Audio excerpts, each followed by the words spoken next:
Okay, now after the clinicals of the bones, we are discussing in this session the clinicals of muscles, followed by the clinicals about some facial structures, and this will be followed by some clinicals related to the spaces of the upper limb.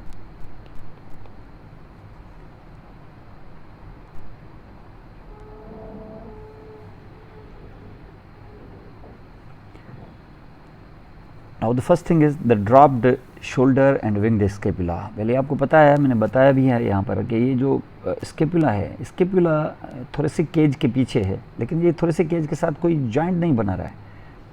इसका joint जो है वो upper limb के humerus के साथ shoulder joint है, और इसकी स्टेबलाइजेशन का जो भी बंदोबस्त है वो है क्लेविकल के थ्रू विद मेनिमरम स्टर्न है।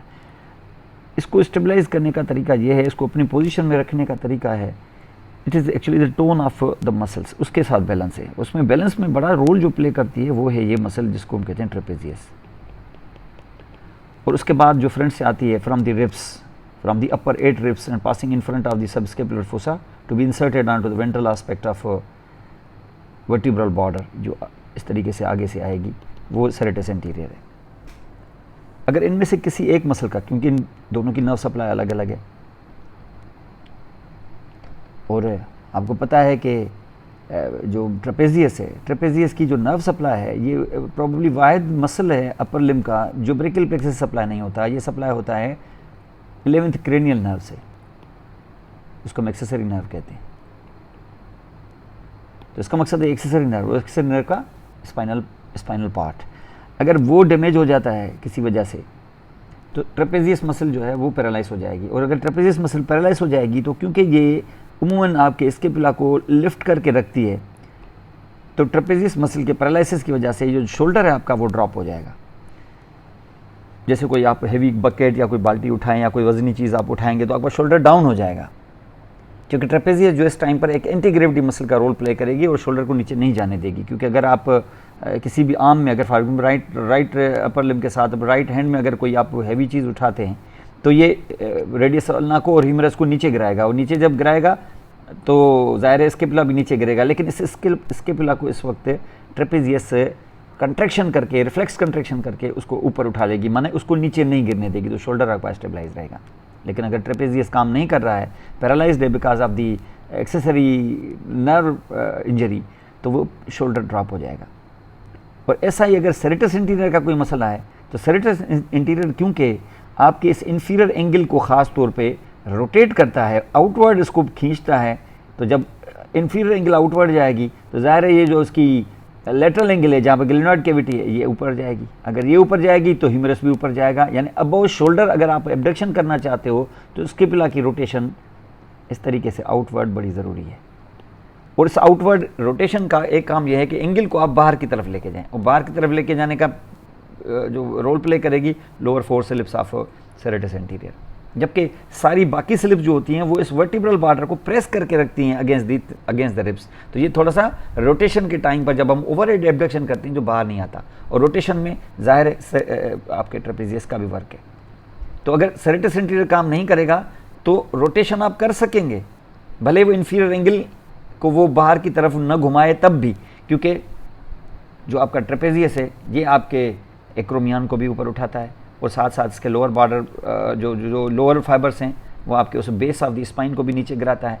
तो इसका मकसद है कि आप अगर इसको ऐसे ऊपर उठाएंगे इस तरफ और साथ में इसको ऐसे नीचे गिराएंगे तो आप ऑटोमेटिकली देखेंगे कि आपका स्केपुला आउटवर्ड जाएगा, भले इंफीरियर एंगल को सेरेटस इंटीरियर ना करे तब भी। तो ओवरहेड एब्डक्शन तो आप कर पाएंगे, लेकिन वो सेरेटस इंटीरियर का वो जो एक्सक्लूसिव वर्क था जिसमें उसने वर्टिब्रल बॉर्डर को प्रेस करके रखा था वो नहीं हो सकेगा, वो थोड़ा बाहर निकल आएगा, जो आगे चल के आपको बताता हूं, जिसको हम विंग्ड स्केपुला कहते हैं। दूसरा है पेक्टोरस मेजर मसल। ये पेक्टोरस मेजर मसल जो है इसका खास तौर पे जो स्टर्नोकास्टल ओरिजिन होती है ना इसकी, स्टर्नोकास्टल, क्लेविकुलर नहीं, क्लेविकुलर तो उमूमन प्रेजेंट होता ही है, कंजेनिटली कभी कभी ये sternocostal part can sometimes be absent. और अगर ये एब्सेंट हो गया तो आपकी वो फ्लेक्शन वाला वर्क तो होता रहेगा, क्योंकि क्लेविकुलर फाइबर्स फ्लेक्शन कराते हैं, लेकिन ये जो है जो काम है क्या एडक्शन का और मिडियल रोटेशन का, वो थोड़ा वीक हो जाएगा, वो काफ़ी वीक हो जाएगा। लेकिन थोड़ा बहुत काम असिस्ट किया करती हैं हमारी टीरीज मेजर और लेट्समस डार्सी, उनसे ये काम आप लेंगे। लेकिन ये इनिशियल जो वर्क है इसका ये नहीं हो सकेगा क्योंकि ये यहाँ मौजूद नहीं है। तो ज़्यादातर जो पेक्टोरस मेजर का पोर्शन जो एब्सेंट रहता है कभी कभी, यानी अगर हुआ तो ज़्यादातर इफेक्ट यही होता है। दूसरा है रोटेटर कफ टेंडिनाइटिस। इसके लिए आपको पहले तो पता लगाना होगा रोटेटर कफ क्या है। हमें पता है यहाँ पर कि हम बैक से देख रहे हैं तो ये आपका टीरीज ये पेक्टोरस रादर सुप्रास्पाइनस मसल है। ये एक्रोमियन के नीचे से अंडर दी सब एक्रोमियल आर्च, जिसको हम अंडर दी कोरेको एक्रोमियल आर्च कहते हैं लिगामेंट, उसके नीचे से जाता हुआ ये सुपीरियर फेसेट पे अटैच होगा। ये बड़ा ह्यूज मसल है इंफ्रास्पाइनेटस, ये आपके मिडिल फेसेट पर अटैच होगा। और ये जो टीरीज माइनर देख रहे हैं ये लोअर फेसेट पर अटैच होगा।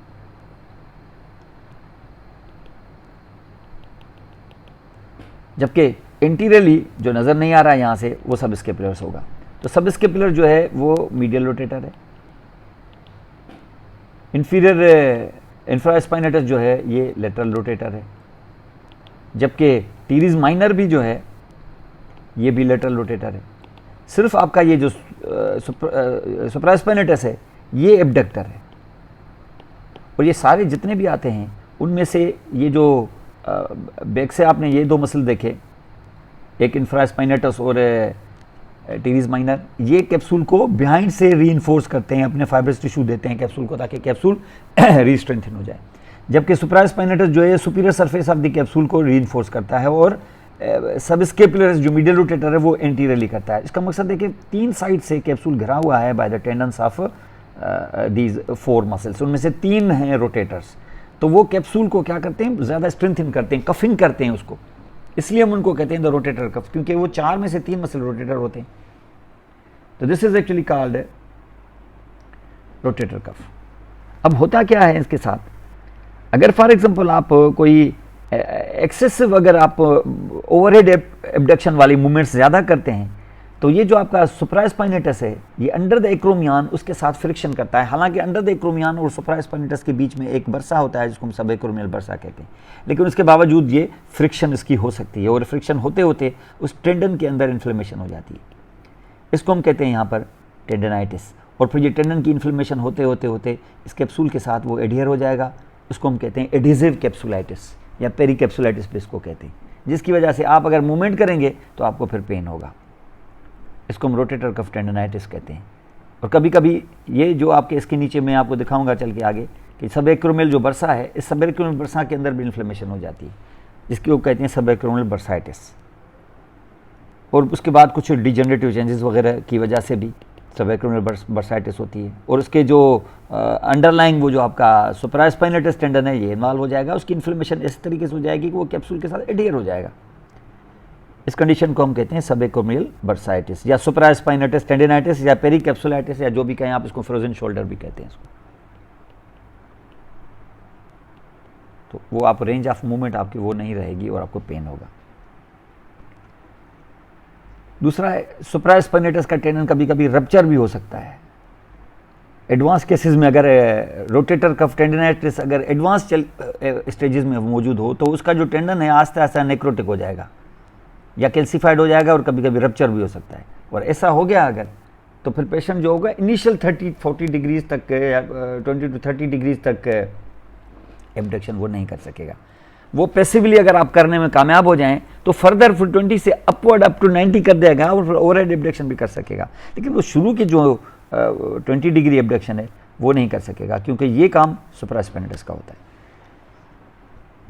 दूसरा आपने देखा था बाइसेप्स का टेंडन और उसकी वजह से ऑस्टियोआर्थराइटिस। अब देखें बाइसेप्स ओरिजिन लेता है सुप्राग्लिनर ट्यूबरकल से। अब देखें ये सारी चीज़ें हमने आपको पहले करा दी ताकि जब हम क्लिनिकल्स करें तो आप को ये ना लगे कि हमने सुप्राग्लिनर ट्यूबरकल का दर्द होता है, हमने बोन कर दिया। पहले बात हो रही है कि बाइसेप्स ब्रेकिया मसल, इसका long head of the biceps जो है वो इंट्राकैप्सुलर होता है। इसका मकसद है बाइसेप्स को पहले किया हुआ है हमने, और ये जब यहाँ पर शोल्डर जॉइंट भी किया हुआ है तो इस जगह पर हम यहाँ पर देख रहे हैं, ठीक है। तो ये यहाँ पर कैप्सूल है इस तरीके से, और ये जो long head of the biceps है तो ये यहाँ से इसका लॉन्ग टेंडन जो है कैप्सूल से बाहर निकलेगा, और बाहर निकलेगा तो इंटरट्यूबरकुलर सल्कस में से होता हुआ बाहर आएगा और अपने साथ साइनोवियल शीथ को लेके आता है अंदर। और यहाँ पे मौजूद है हमारा ट्रांसवर्स हीमरल लिगामेंट, उसके अंडरनीथ ये पास हो जाता है।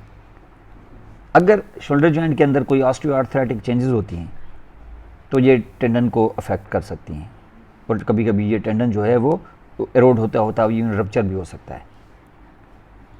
तो बाइसेप्स का टेंडन ऑस्टियोआर्थराइटिक चेंजेस में प्रॉब्लम कर सकता है, osteoarthritic changes in the shoulder joint.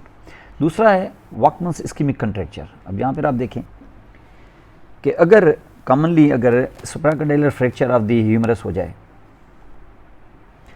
तो ये ब्रेकियल आर्टरी यहाँ रप्चर हो सकती है, और जिसकी वजह से रेडियस अल्नर आर्टरी के अंदर जो ब्लड जाएगा वो कट ऑफ हो सकता है, नंबर 1। या फिर नीचे इवन रेडियस अल्ना का अगर फ्रैक्चर हो गया तो रिफ्लेक्स कंस्ट्रिक्शन हो जाती है, constriction, vasoconstriction massive of the brachial artery, और इसकी वजह से भी ब्लड सप्लाई कट ऑफ हो जाएगी। और अगर ये मुसलसल बड़े अरसों तक, यानी समझिए कि 4 से 5 घंटे तक अगर ये ब्लॉक रही तो फिर जो मसल्स हैं दे विल अंडरगो डेथ, यानी नेक्रोसिस, जिसको हम एवेस्कुलर नेक्रोसिस कहते हैं, जिसका नाम है दूसरा इस्कीमिक नेक्रोसिस, या जिसको हम इन्फाक्शन भी कह सकते हैं।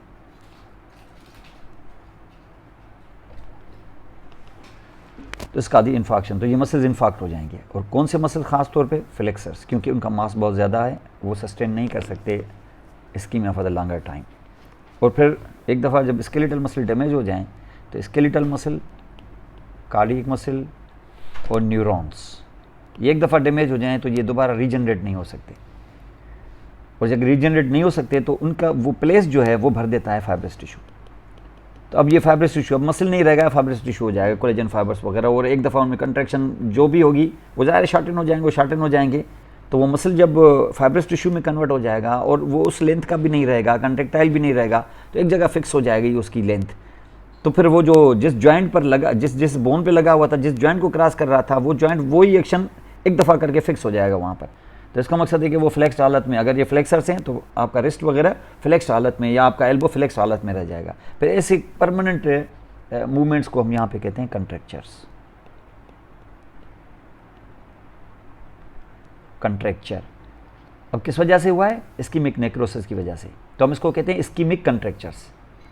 और ये behind the name of a scientist जिसको हम कहते हैं वॉकमन। तो ये वॉकमन्स इस्कीमिक कंट्रैक्चर कहलाता है। इसमें ज़्यादातर आपके flexor muscles of the forearm involve होते हैं ज़्यादा, और उसकी वजह मैंने आपको बताई।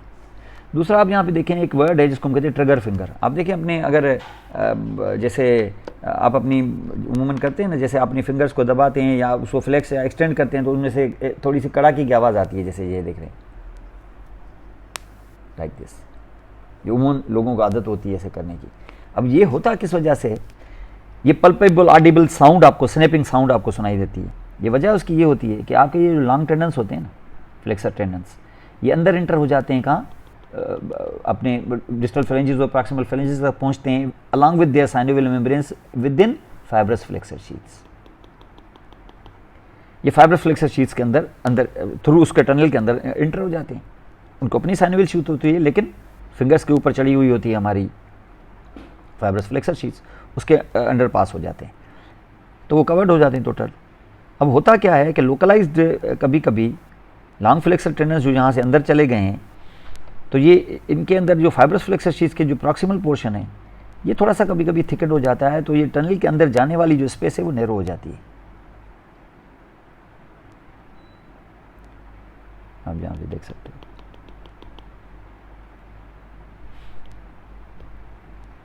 ये देखिए ये हाइपरट्रोफिड, ये थिकर टनल हो गई यहाँ पे, और इसमें ये जो अंदर टेंडन एंटर हो रहा है, तो जब आप इस तरीके से उसको एक्सटेंड या फ्लेक्स करेंगे तो टेंडन अंदर जाने की कोशिश करेगा, तो एक आवाज़ आएगी आपको। तो this actually is because of the tendon catches on the narrow fibrous flexor sheets. कहाँ? वो जगह जहाँ मेटाकार्पोफेरेंजियल जॉइंट है उसके आगे ये वाला। अब ये रिलीव हो जाएगा सर्जिकली, इसको कट लगा के इंसिशन करके उसको थोड़ा वाइडर कर देंगे। इसको हम ट्रिगर फिंगर कहते हैं। तो ट्रिगर फिंगर की इटियोलॉजी या उसका काज आपको समझ में आना चाहिए कि ये किस वजह से होता है। Can see this thickened tunnel. कौन सा हिस्सा? ये सारा नहीं, वो हिस्सा जो उसका प्रॉक्सिमल पोर्शन है, ये which is in front of the metacarpophalangeal joint. फिर दूसरा एक है जिसको हम कहते हैं डिक्वारेंस टेनोसाइनोवाइटिस। आपने देखा है सनफ बॉक्स, आपने देखा था सनफ बॉक्स के अंदर। आप यहाँ पे देखो कि उसकी जो लेटरल बाउंड्री है वो बनती है एब्डक्टर पॉलिसिस लॉन्गस और एक्सटेंसर पॉलिसिस ब्रेविस के टेंडन से। ये दो टेंडन जो आप यहाँ पे देख रहे हो, और उसके बाद ये टुबरकिल है हमारा, डार्सल टुबरकिल, और डार्सल टुबरकिल पर इस तरीके से यहाँ टर्न करती हुई फिर हमारी एक्सटेंसर पोलिसिस लांगस जाता है। तो ये जो दो टेंडन हैं जिनको अपनी भी साइनोवियल शीथ है, ये उमन मूवमेंट जो होती है, फ्लेक्शन, जैसे कोई कपड़ा है जिसको स्क्वीज़ करते हैं आप, या उसको उस तरीके से ज़ोर दे के उसको स्पायरल करते हैं जब कपड़ों को, ताकि उससे पानी निकल जाए, तो ये घिसते हैं एक दूसरे के साथ, इसके साथ भी, और साथ में अंडरनीथ जो ये स्टाइलर प्रोसेस ऑफ रेडियस है उसके साथ भी ये इनकी फ्रिक्शन होती है, और फ्रिक्शन की वजह से there will be synovial sheath will be injured and it will have now thickening यहाँ पर हो जाएगी साइनोवियल की, और इस तरीके से यहाँ पे स्टीनोसिंग हो, उसको फिर इसके अंदर जो जगह बचती है आपकी, वो उस जगह से वो नैरो हो जाएगी उसके लिए। और एडवांस केसेस के अंदर तो फिर सर्जिकली इसको रिलीज़ करना पड़ता है, इसकी इन्फ्लेमेशन को कम करने के लिए पेन किलर और एंटी इन्फ्लेमेटरी ड्रग्स वगैरह लेनी पड़ेगी, और फिर रेस्ट देना पड़ेगा ताकि ये इन्फ्लेमेशन सबसाइड हो जाए। इसको हम कहते हैं टीनोसाइनोवाइटिस। टीनोसाइनोवाइटिस का मकसद है कि टेंडन के ऊपर चढ़ी हुई साइनोवियल मेम्ब्रेन की इन्फ्लेमेशन, और क्योंकि ये हो रही है इसकी खास तौर पे abductor policies लांगस, extensor policies Brevis, जो आपके लेटरल बाउंड्री बना रहे हैं सिनफ बॉक्स की, तो इन दोनों की अगर हो जाए तो फिर उसको कहते हैं डिक्वारेंस टीनोसाइनोवाइटिस। और आप जहाँ पे देखेंगे तो अगर आप सिनफ बॉक्स के ऊपर अगर प्रेशर डाल के देखेंगे तो टेंडर होगा, वो पेशेंट पेन से शिकायत करेगा और ये वहाँ काम नहीं कर सकेगा, उधर रेडनेस भी हो सकती है यहाँ पर। तो ये आप ये जगह देख सकते हो, ये देखिए आपके दोनों टेंडेंस इस वक्त रेड दिखाए हैं क्योंकि इनकी स्वेलिंग और इन्फ्लेमेशन हो रही है, और स्वेलिंग और इन्फ्लेमेशन की वजह से फिर वो वहाँ नैरोनेस हो जाएगी क्योंकि वो जगह घेर लेते हैं काफ़ी। ये अल्नर है, अल्नर केनाल सिंड्रोम जिसको कहते हैं गयान्स केनाल, ये आपको पता था, ये हमने आपको बताया भी था शुरू में कि ये है हमारा फ्लेक्सर रेटिनाकुलम। नर्व दरअसल अल्नर जो है वो फ्लेक्सर रेटिनाकुलम से सुपरफिशियल होती है क्योंकि वो मीडियल एपिकंडाई के बिहाइंड से आती है, इसलिए वो आर्टरी के मुकाबले में मीडियल ही होती है। आर्टरी भी सुपरफिशियल होगी, लेकिन ये भी जब ये यहाँ से पास होके फ्लेक्सर रेटिनाकुलम के सुपरफिशियल होते हुए जब पाम में इंटर होती है तो हमें पता है कि इस जगह पर है हमारा पेसिफार्म बोन, और इससे आगे जो है मोर डिस्टली यहाँ है हेमेट बोन, और हेमेट पर हमें पता है कि यहाँ पर होता है हुक। तो ये जब यहाँ से क्रॉस होगी इस जगह से तो it will be actually between the pisiform and the hook of hamate है, हालांकि ये superficial to the flexor retinaculum, लेकिन यहाँ पर कुछ फाइबर्स जो हैं इस मसल के, ये जो यहाँ पर है फ्लेक्सर कार्पा अल्नरिस मसल, इसके कुछ फाइबर्स इसके ऊपर आ जाते हैं तो ये टनल क्रिएट हो जाती है।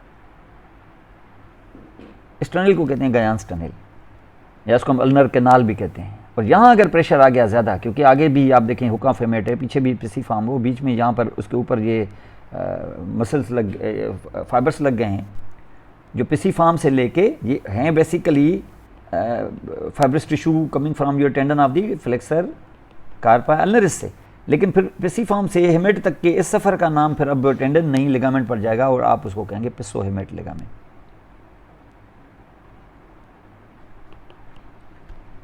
और अगर यहाँ प्रेशर है तो इसका मकसद है कि इस प्रेशर के बाद ऑनवर्ड जो है आपकी सेंसरी सप्लाई भी जाएगी और मोटर सप्लाई भी कंप्रोमाइज़ होगी।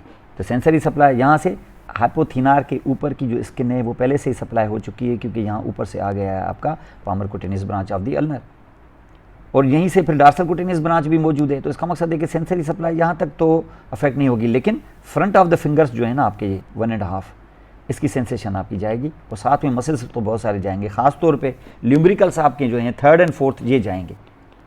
अगर ये ल्यूम्ब्रिकल्स 3rd and 4th चले जाएं फॉर एग्जांपल, तो आपको पता है ल्यूम्ब्रिकल्स क्या करते हैं, मेटाकार्पोफेलिंजियल जॉइंट को करते हैं फ्लेक्स, जबकि इंटरफेलिंजियल जॉइंट्स को करते हैं एक्सटेंड। अब ये दोनों काम नहीं होंगे कौन सी फिंगर्स के, 4th और 5th के। तो 4th और 5th में जहां मेटाकार्पोफेलिंजियल जॉइंट फ्लेक्स नहीं कर सकेगा तो वो एक्सटेंड हो जाएगा, जबकि इंटरफेलिंजियल जॉइंट जो अब एक्सटेंड नहीं कर सकेंगे तो वो अब उल्टा फ्लेक्स हो जाएंगे। तो आपका ये जो कहते फिंगर्स जो दो हैं ये इस तरीके से यहाँ पर इसका इंटरफेलिंजियल जॉइंट, इसका मेटाकार्पोफेलिंजियल जॉइंट सीधा रहेगा लेकिन इंटरफेलिंजियल जॉइंट ऐसे बेंड कर जाएंगे, मेटाकार्पो सीधा, इंटरफेलिंजियल जॉइंट बेंड कर जाएंगे। तो ये एक तरह से एक पोस्चर आपके हैंड का मीडियल साइड पे हो जाएगा, इसको हम कहते हैं क्ला हैंड।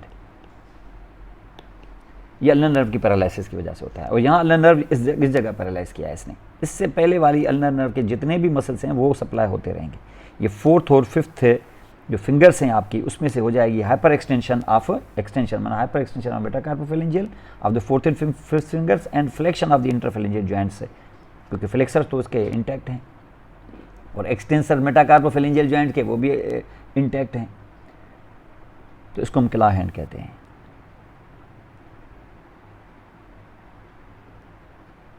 दूसरा है विंगिंग ऑफ स्केपुला, जो मैं भी आपको शुरू में समझा रहा था। सेरेटस एंटीरियर जो है ये होल्ड करता है हमारे इस मीडियल बॉर्डर को अगेंस्ट द थोरेसिक केज जिस वक्त आप ओवरहेड एब्डक्शन करते हैं, और साथ में इसके जो इन्फीरियर बॉर्डर है, इन्फीरियर एंगल है आपके स्केपुला की, उसको भी बाहर की तरफ खींचते हैं, तो आपका स्केपुला जो है वो रोटेट हो जाता है, लेकिन बाहर नहीं निकल आता है। जैसे अभी आपको यहाँ पर अब देखिए यहाँ इंटैक्ट है तो देखिए बाहर नजर नहीं आ रहा है,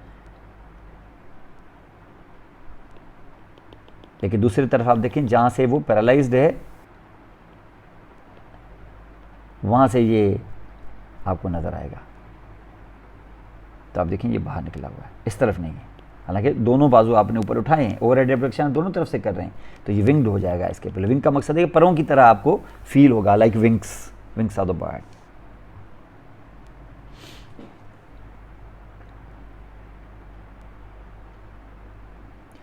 उसके बाद आप देखें एक वर्ड है जिसको हम कहते हैं टेनिस एल्बो। अब यहाँ पर आप देखें ये आपका लेटरल एपिकंडाइल है। लेटरल एपिकंडाइल पर वो कॉमन एक्सटेंसर टेंडन होता है जहाँ से वो 4 टेंडन्स आपके निकलते हैं। एक को कहते हैं एक्सटेंसर कार्पाडिलिस ब्रेविस, दूसरा होता है एक्सटेंसर डिजिटोरम, तीसरा होता है एक्सटेंसर डिजिटिमिनिमम और आखिरी होता है एक्सटेंसर कार्पा अल्नरिस। ये 4 टेंडन्स हैं ऐसे। अब ज़ाहिर है ये एक्सटेंसर्स हैं, रिस्ट के खास तौर पे ये आप देखें रिस्ट के एक्सटेंसर्स हैं और इवन एल्बो के भी। तो जब एल्बो को सडनली वायोलेंटली एक्सटेंड करते हैं जैसे टेनिस में शॉट लगाने के साथ होता है, तो इस जगह पे प्रेशर आता है, यानी इस जगह पे पुल आएगा, और जो पुल आएगा तो जिस बोन के पेरियोस्टेम पर ये अटैच हैं वो पेरियोस्टेम थोड़ा सा पील ऑफ होगा, थोड़ी सी उसकी खाल उतरेगी एक तरह से, वहाँ होगा तो इन्फ्लेमेशन होगी। तो इसका मकसद है कि आप अपने लेटरल एपिकंडाइल पे जोर डालेंगे तो ये एक तरह से लेटरल एपिकंडाइलाइटिस हो गई आपको, और इसके साथ साथ क्या होगा, ये टेंडेंस भी इन्फ्लेम हो जाएंगे और along the back of your forearm आपको पेन भी होगा, खासतौर पर जब आप एक्सटेंशन करेंगे। तो इसको लेटरल एपिकंडाइलाइटिस भी कहते हैं, इसको हम टेनिस एल्बो भी कहते हैं। और ये इन्फ्लेमेशन है यहाँ लेटरल एपिकंडाइल की, जिस जगह पर ये टेंडन जो थे कॉमन एक्सटेंसर ओरिजिन का जो टेंडन है ये यहाँ पर अटैच होता है, ये आप देख सकते हो। तो इस जगह पे ये इन्फ्लेमेशन है। दूसरा रप्चर ऑफ, ये देखें यहाँ से ये इस तरफ से तो था एब्डक्टर पॉलिसिस लॉन्गस, फिर आया था एक्सटेंसर पॉलिसिस ब्रेविस, उसके बाद ये अल्ना से आया है एक्सटेंसर पॉलिसिस लॉन्गस, जिसने यहाँ गैप इसलिए दिया है क्योंकि ये है हमारे dorsal tubercle at the lower end of your radius, इस पे यहाँ ऐसे किया और टर्न किया ऐसे पुली की तरह, तो इसको पुली की तरह से रोका ताकि ये टर्न करके अब तब ये गैप क्रिएट हुई है, तब इसी को कहते हैं सेनफ बॉक्स। तो यहाँ ये होता है उमूमन कि अगर कहीं खुदा न खास्ता अगर रप्चर फ्रैक्चर हो गया lower end of the radius का, तो वो जब फ्रैक्चर अगर यहाँ हो गया तो वो फ्रैक्चर जब हील हो जाता है तो लाइन अगर ये है जो अक्रॉस द ट्यूबरकल गई है, तो हीलिंग के बाद ये ट्यूबरकल थोड़ा रफ हो जाता है, और इस रफ ट्यूबरकल के साथ वो जो लॉन्ग टेंडन है हमारा किसका, abductor pollicis sorry extensor pollicis longus का, ये एक्सटेंसर पॉलिसिस लॉन्गस का जो लॉन्ग टेंडन जो इसके अगेंस्ट फ्रिक्शन करता है, उस रफ ट्यूबरकल के अगेंस्ट अगर फ्रिक्शन करेगा तो उसकी साइनोवियल मेम्ब्रेन में इन्फ्लेमेशन हो जाएगी। तो एक्सेसिव फ्रिक्शन की वजह से कभी कभी वो टेंडन इवन रप्चर भी हो सकता है, और ये रप्चर उमूमन रिम्यूटॉइड आर्थराइटिस की वजह से भी होता है अगर डिजेनरेशन बहुत ज़्यादा यहाँ है तो। लेकिन ये डार्सल ट्यूबरकल पर रफनिंग की वजह से because of the fracture and the fracture line passing across the dorsal tubercle, अगर ऐसा हो गया तो ये एक्सटेंसर पॉलिसिस लॉन्गस का टेंडन प्रॉब्लम में आ जाएगा। ये आप देख सकते हैं ये एक्सटेंसर पॉलिसिस लॉन्गस का टेंडन है और ये हमारा है डार्सल ट्यूबरकल, यहाँ से टर्न किया ऐसे ऐसे, तो यहाँ से फ्रिक्शन होते होते होते होते ये इवन टूट सकता है अगर फ्रिक्शन हुई, अगर रफ हुआ डार्सल ट्यूबरकल तो। दूसरा आप देखिए यहाँ पे ये मैलेट फिंगर है, ये आप देख सकते हो कि ये डिस्टल इंटरफेरेंजियल जॉइंट फ्लेक्स है लेकिन बाकी सब एक्सटेंडेड है। क्यों हुआ ऐसा, किसी भी फिंगर में हो सकता है ये। अब आपकी ये फिंगर है जिसके ये 3 फेलेंजेस हैं, और ये आपका मेटाकार्पो, ये आपका मेटाकार्पल, ये एक फिंगर है, मैं डार्सम से दिखा रहा हूँ आपको। अब इसके अंदर क्या होता है, इसके अंदर कोई टेंडन गया, जैसे टेंडन जा रहा है, एक्सटेंसर डिजिटोरम का टेंडन जो इस फिंगर को मिला है, ये आपको पता है कि ये जैसे ही यहाँ जाएगा, ये पास होके जैसे ही ये प्रॉक्सिमल फेलेंक्स पर पहुँचता है तो उसके डार्सम पर, उसके इनिशियल पोर्शन पर ये क्रैश हो जाता है, यहाँ पर ये इस तरीके से एक्सपेंड हो जाता है। अब इससे जब एक्सपेंड होगा तो फिर तो सिर्फ आपका सिर्फ मेटाकार्पोफेरेंजियल जॉइंट ही एक्सटेंड हो सकेगा जब ये एक्शन करेगा। हमें तो इनको भी प्रॉक्सिमल इंटरफेरेंजियल, डिस्टल इंटरफेरेंजियल को भी करना है, तो इसके 3 टुकड़े हो जाते हैं। इसकी एक सेंट्रल स्लिप होती है जो आगे जाती है सीधी और अटैच हो जाती है at the base of the dorsal side of middle phalanx पर, और इसकी 2 कोलेटरल जो स्लिपें होती हैं वो क्रॉस होकर यहाँ पर अटैच हो जाती हैं एट द डिस्टल फेलेंक्स पर। अब कभी कभी मसला ये भी हो सकता है कि कभी ये टूटे यहाँ से, और कभी मसला हो सकता है कि ये टूटे यहाँ से। अगर ये इधर टूटी है तो इसका मकसद है कि प्रॉक्सिमल वो जो सेंट्रल स्लिप है उसमें कट आ गया है। सेंट्रल स्लिप में कट आ गया तो इसका मकसद है कि ये जॉइंट मूव नहीं करेगा, ये जॉइंट एक्सटेंड नहीं करेगा। कौन सा? Proximal interphalangeal joint. लेकिन अगर यहाँ कट आ गया इधर तो फिर डिस्टल इंटरफेरेंजियल जॉइंट वो एक्सटेंड नहीं करेगा। इसका मकसद है कि जब आप इसको खींचेंगे, जब आप अपने एक्सटेंसर डिजिटोरम को इस्तेमाल करेंगे तो डिस्टल इंटरफेरेंजियल जॉइंट तो एक्सटेंडेड रहेगा, ये देखें, लेकिन प्रॉक्सिमल इंटरफेरेंजियल जॉइंट जो है, प्रॉक्सिमल इंटरफेरेंजियल जॉइंट तो ये एक्सटेंडेड रहेगा, और आपका मेटाकार्पोफेरेंजियल जॉइंट भी एक्सटेंडेड रहेगा। लेकिन डिस्टल इंटरफेरेंजियल जॉइंट क्योंकि ये स्लिपें दोनों टूट गई हैं तो ये काम नहीं करेंगी, और इन पे फिर एक्ट करेगा आपका फ्लेक्सर्स, तो ये इस तरीके से बैंड हो जाएंगे। तो अब सब कुछ एक्सटेंड रहे, लेकिन आखिरी टाइम पर वो जो लास्ट मोमेंट पर जो एक्सटेंशन हो रही थी वो ना हो, माने डिस्टल इंटरफेरेंजियल जॉइंट पर ना हो, तो डिस्टल इंटरफेरेंजियल जॉइंट पर आपका डिस्टल फेलेंक्स अगर फ्लेक्स हो जाए तो ऐसी फिंगर्स को हम कहते हैं mallet finger. This is called mallet finger. लेकिन ऐसी उल्टी चीज़ यहाँ पर होगी। अब देखें यहाँ मैलेट फिंगर, ये देखें आपका इस जगह पर ये टूटा है, बाकी इंटैक्ट है। लेकिन ऐसा मामला अगर आपके सेंट्रल स्लिप के साथ हो जाए, ये देखें आपकी सेंट्रल स्लिप है, जैसे मैंने बताया आपको कि ये मेटाकार्पोफेरेंजियल, ये पेरोक्सिमल, ये मिडिल, और ये डिस्टल इंटरफेरेंजियल जॉइंट, और इसमें हमने यहाँ पे देखा कि हमारा टेंडन आ रहा है, यहाँ क्रैश हो गया, ये 3 हिस्से हो गए इसके, 2 हिस्से इधर पहुँचे जाके कोलेटरल स्लिप्स, और ये सेंट्रल स्लिप यहाँ। अब गड़बड़ इधर हुई है।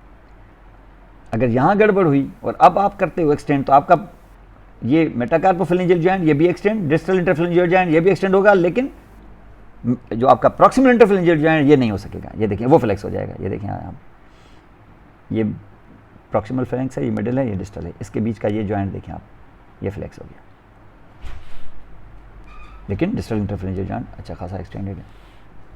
इस फिंगर को हम इसको हम कहते हैं boutonniere's deformity. You can see this, ये देखें ये फ्लेक्स, ये प्रॉक्सिमल इंटरफेरेंजियल जॉइंट फ्लेक्स, लेकिन डिस्टल इंटरफेरेंजियल जॉइंट एक्सटेंड। अब क्लिनिकल्स थोड़े फेशा के देख लें। ये टीनोसाइनोवाइटिस मैं पहले भी बता चुका आपको, due to the infection of tenosynovitis. Teno means tendon, syno means synovial sheath, itis means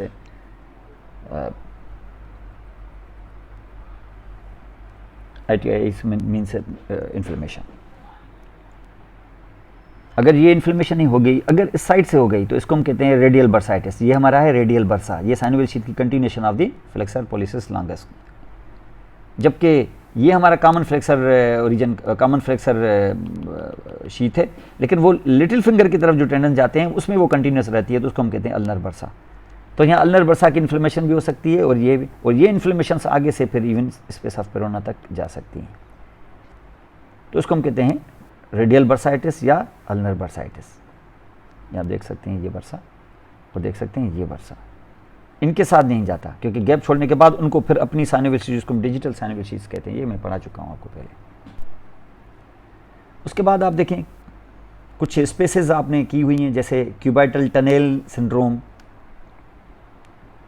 cubital tunnel ये आप देख सकते हो, जब ये अल्नर नर्व आपके मीडियल एपिकंडाइल के पीछे से पास होती है, तो वहाँ मीडियल साइड से जो आपका मसल होता है फ्लेक्सर कंपार्टमेंट का, जिसको हम कहते हैं फ्लेक्सर कार्प अल्नरस, उसके 2 हेड्स के बीच में से पास हो जाती है।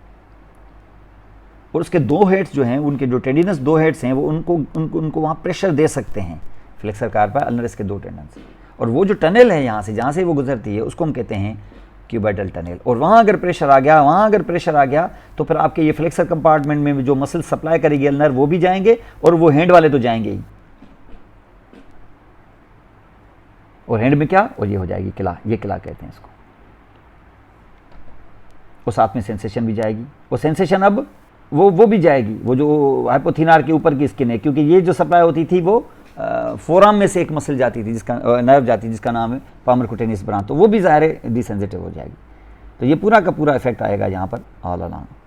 तो नमनेस होगी आपके रिंग फिंगर और स्मॉल फिंगर में भी, और पेन होगा फोराम के अंदर, और वीकनेस हैंड के अंदर। तो हैंड के भी सारे मसल पैरालाइज हो जाएंगे। ये क्यूबाइडल टनल, जितना प्रॉक्सिमली प्रॉब्लम होगा, डैमेज उतना ही ज़्यादा होगा। गयान्स कैनाल में जब हमने यहाँ प्रॉब्लम क्रिएट करवाई थी, तो प्रॉब्लम फिर इसका था, सिर्फ यहाँ करवाओगे तो ये पूरा होगा, इससे ऊपर होगा तो और ज़्यादा होगा। जितना प्रॉक्सिमल जाएंगे डैमेज उतना ज़्यादा। कार्पल टनल सिंड्रोम ये नर्व में भी करेंगे हम लोग, लेकिन यहाँ पे आप देख सकते हो कि ये फ्लेक्सर रेटिनाकुलम, इसके नीचे जो टनल होती है between the carpus and the flexor retinaculum, उसको हम कहते हैं कार्पल टनल। और इसमें यहाँ पर आपको पता है कि 9 टेंडन से मौजूद, 8 टेंडन जो एक ही साइनोवियल शीथ में है, और एक टेंडन फ्लेक्सर कार्पा अल्नरिस का जो फ्लेक्सर पॉलिसिस लॉन्गस का जो अलग से साइनोवियल शीथ में है, लेकिन इनके बीच में फंसी है हमारी नर्व।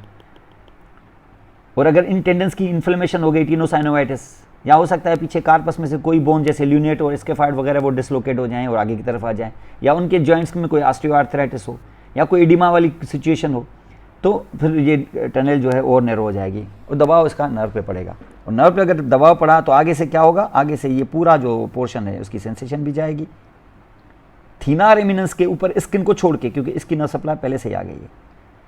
लेकिन बाद में 3.5 फिंगर्स की सेंसरी सप्लाई भी जाएगी, और 2 ल्यूम्ब्रिकल्स आपके जाएंगे, और साथ में थीनार एमिनेंस की जो मसल्स होती हैं तीनों, वो भी फ्लैट हो जाएंगी, क्योंकि उनके मसल्स पैरालाइज होकर एट्रोफी हो जाएगी उनके। तो वीकनेस भी हो जाएगी हैंड में, थीनार एमिनेंस समाल हो जाएगी, और साथ में अब आप अपोजिशन भी नहीं कर सकोगे, क्योंकि अपोनेंस पॉलिसिस भी आपका जाएगा, क्योंकि थीनार एमिनेंस का मेजर मसल है। और थीनार स्किन इंटैक्ट रहेगी, क्योंकि इसकी नर्व सप्लाई पहले से ही आ गई है कार्पल टनल में प्रेशर से पहले ही। आप देख सकते हैं यहाँ पे ये बच जाएगी, बाकी आपका ये 3.5 जाएगा, और साथ में थीनार एमिनेंस भी फ्लैट हो जाएगी आपकी। फिर होता है, इसको कहते हैं रेडियल टनल सिंड्रोम भी होता है, ये लेस कॉमन है।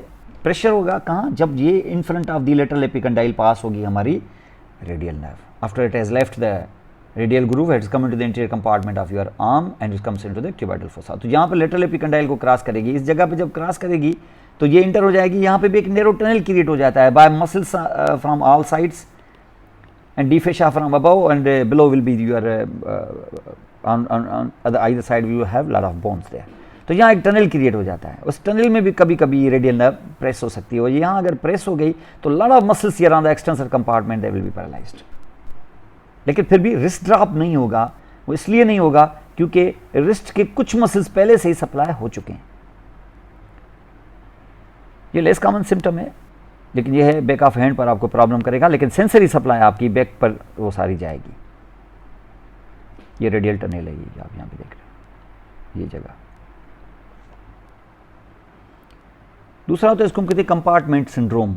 अब कंपार्टमेंट सिंड्रोम में आप देखें, जैसे आप ये आप देखें, आप अपना फोराम है, जैसे अब फोराम में जैसे ये है, इस तरफ आप जहाँ पे देखें चलें, ये देखें जैसे अल्ना है, इस तरफ ये रेडियस है, ये इंटरशस मेम्ब्रेन है, ये पूरा इस तरीके से आप जहाँ पे देखते हो, ये हमारा ये ऊपर डी फेशा चढ़ा हुआ है, इसके ऊपर सुपरफिशियल फेशा, फिर स्किन, और यहाँ पे इंटीरियर कंपार्टमेंट में ज़ाहिर है अपनी आर्टरियाँ हैं, जैसे इंटरशस आर्टरी, फिर उसकी नर्व, कुछ वेन्स वगैरह, वैसे ही पीछे भी।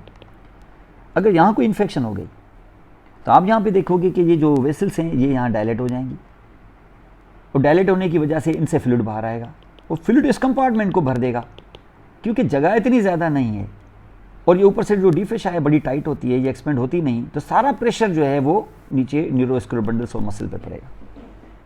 और शुरू में क्या होगा, शुरू में तो जो वेन है, वेन्स जो यहाँ पे हैं क्योंकि वो थिनवाल्ड होती हैं, अच्छा वेन्स जो हैं वो क्योंकि थिनवाल्ड होती हैं तो पहले वो दबती हैं, और जब वो दबेगी तो आर्टरियों में जो ब्लड होगा वो तो जारी रहेगा, लेकिन वेन्स रिटर्न नहीं होगा, तो इससे वेन्स का ब्लड जब वापस नहीं जाएगा, वेन्स के थ्रू ब्लड वापस नहीं जाएगा और आर्टरियों में और आता जाएगा, तो ब्लड वहाँ एक्यूमुलेट होगा और वेसल्स और डायलेट होंगी। उसकी वजह से प्रेशर और बढ़ेगा, हाइड्रोस्टैटिक प्रेशर, फ्लूइड और बाहर निकलेगा। और ये निकलता निकलता एक टाइम वो आएगा जहाँ ये आर्टरी भी दबेगी, भले वो थिक वाल्ड थी आर्टरियाँ, उसके बावजूद ये आर्टरी भी दबेगी। तो शुरुआत में तो आपको स्वेलिंग होगी, लेकिन स्वेलिंग के बाद एकदम से जैसे आर्टरी दबेगी, इसकी पेन शुरू हो जाएगा, सीवियर पेन आपको शुरू हो जाएगा। तो it will B severe pain और साथ में जो नर्व्स हैं वो भी दब जाएंगी। इसको मिला के हम कहते हैं कंपार्टमेंट सिंड्रोम। तो कंपार्टमेंट सिंड्रोम के अंदर ये प्रॉब्लम्स यहाँ हो सकते हैं यहाँ पर, और ये रिलीज तब होगा जब आप अपने फ्लेक्सर कंपार्टमेंट के ऊपर की स्किन को रिमूव करके डी फेशा को जब आप लॉन्गिट्यूडिनल कट लगा के खोलेंगे तो फ्लूइड बाहर लीक हो जाएगा। ये देखें, आपको इसको कट लगाया है, इसको फ्लूइड को बाहर लूज कराएंगे आप, बाहर लूज करेगा तो अंदर प्रेशर कम हो जाएगा। अगर आपने छोड़ दिया तो 4-5-6 घंटे बाद जब ब्लड सप्लाई कट ऑफ रहेगी for longer duration of time, 4-6-8 घंटे तक, तो आपके ये फ्लेक्सर मसल खास तौर पे, और उसके बाद तो एक्सटेंसर भी, ये फिर इनकी इस्कीमिक नेक्रोसिस हो जाएगी, जिसकी वजह से मैंने बताया कि कंट्रेक्चर हो जाते हैं, जिसको हम वॉकमन्स कंट्रेक्चर कहते हैं। दूसरा, जहाँ पे आप देखें पल्प स्पेस इन्फेक्शन, आपको दिखा चुके हैं कि ये आपका डिस्टल फेलेंक्स है, इसके ऊपर डिस्टल फेलेंक्स के ऊपर आपने ये देखा इसका बोन है, और बोन के ऊपर इस जगह पर आपको एक शीथ नज़र आएगी, यू विल हैव एक्चुअली ये शीथ है, और अंडरनीथ है इसके बीच में जो स्पेस होगी उसको हम पल्प स्पेस कहेंगे।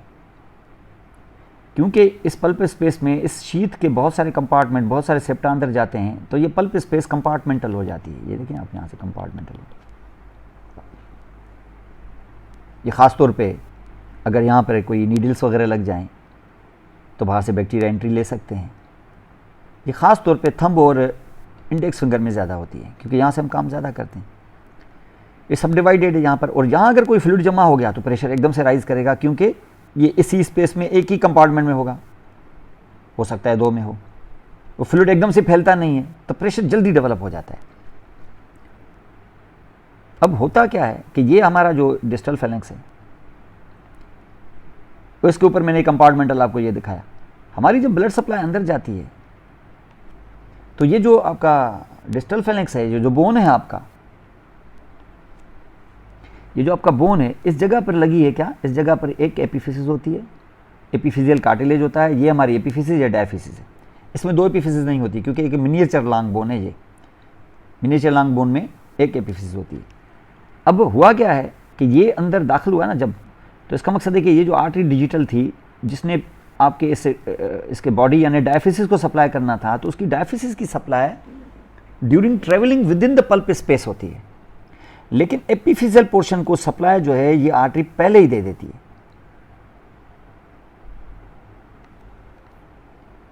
इससे क्या होगा, अगर आपके पल्प स्पेस की इंफेक्शन होगी, जिसको हम फेलॉन कहते हैं, तो आपकी ये आर्टरी टर्मिनली यहां दबेगी और इसके डायफिसिस का जो ब्लड है वो कट ऑफ होगा, यानी इसके बॉडी ऑफ द फेलेंक्स का, लेकिन उसके एपिफिसिस का ब्लड जो है वो इंटैक्ट रहेगा, एपिफिजियल कार्टिलेज नहीं जाएगा।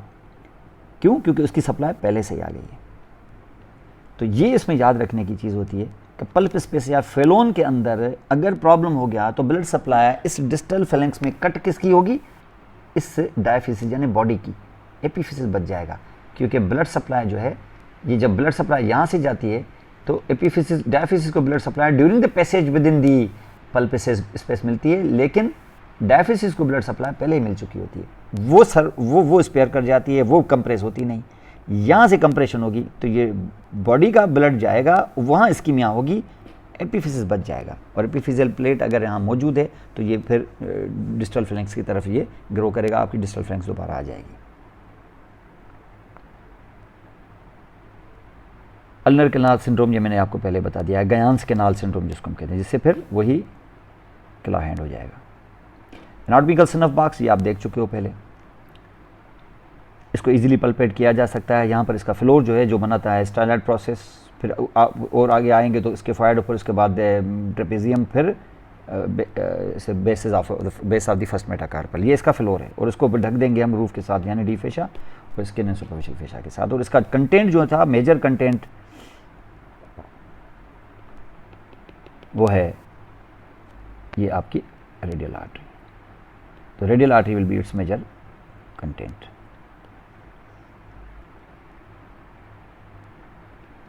तो यहाँ पर आप इसकी पल्सेशन भी कभी कभी फील कर सकते हैं। वैसे पल्सेशन इसकी इन front of radius he feel करते हैं, डॉक्टर यहीं फील करते हैं, यहाँ नहीं करते। तो this was something about the clinicals related to the muscles, फिर कुछ फेशास के, और आखिर में मैंने आपको बताया कुछ स्पेसेस से related clinicals. In the next, क्योंकि बोन्स मसल्स फेशा स्पेसेस हो गए हैं, तो अब न्यूरोस्क्यूलर बंडल्स की बारी आएगी। तो नेक्स्ट जो हम करेंगे वो करेंगे the clinicals related to the nerves. आधे से ज़्यादा क्लिनिकल अभी भी आपको दिखाया मैंने, बोन से रिलेटेड, फेशा मसल से रिलेटेड भले क्लिनिकल्स हों, लेकिन नर्व्स इन्वॉल्व काफ़ी हुई हैं। क्ला हैंड है, कार्पल टनल, ये दरअसल नर्व्स के मसले हैं। ये इंशाल्लाह नेक्स्ट क्लास में करेंगे।